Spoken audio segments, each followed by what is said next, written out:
আসসালামু আলাইকুম ওয়া রাহমাতুল্লাহি ওয়া বারাকাতুহু। আজকে এই ভিডিওতে আমরা আলোচনা করব কোন স্বপ্নগুলো দেখলে মনের আশা পূরণ হয়। এই বিষয়ে অনেকে জানতে চাচ্ছেন যে হুজুর, কোন স্বপ্ন দেখলে বুঝবো আমার মনের আশা পূরণ হবে। স্বপ্ন হচ্ছে এমন একটা বিষয় যার মাধ্যমে আল্লাহ সুবহানাহু ওয়া তাআলা আমাদেরকে অনেক কিছুর আদেশ এবং নিষেধ করেন, যেগুলো আমরা বুঝতে না পারার কারণে পর্যায়ক্রমে কিন্তু আস্তে আস্তে ক্ষতির দিকে অগ্রসর হই।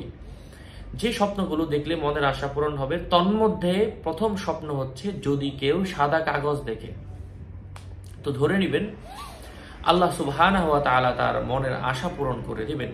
দ্বিতীয়ত হচ্ছে যদি কোনো নারী স্বপ্নে দেখে, নারী অথবা পুরুষ, জায়নামাজ, তারপরেও তার মনের আশা পূরণ হবে।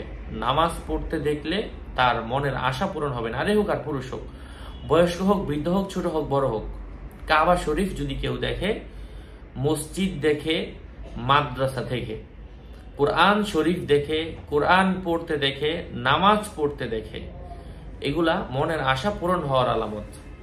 আবার কেউ যদি সাদা কাগজ দেখে, মনের আশা পূরণ হওয়ার আলামত। সাদা কবুতর দেখে, মনের আশা পূরণ হওয়ার আলামত।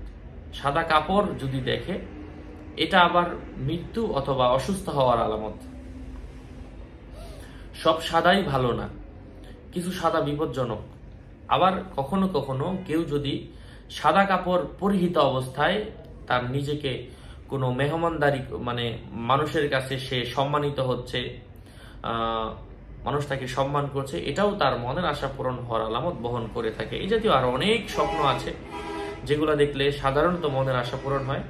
সেই বিষয়গুলো নিয়েও আমরা বিভিন্ন ভিডিওতে আলোচনা করব। ও বিয়ে হতে দেখা, এটাও মনের আশা পূরণ হওয়ার আলামত। আমরা আলোচনা করেছি এবং আগেও দেওয়া আছে, আপনি ভিডিওগুলো দেখবেন, আশা করছি উপকৃত হবেন। আসসালামু আলাইকুম ওয়া রাহমাতুল্লাহি ওয়া বারাকাতুহু।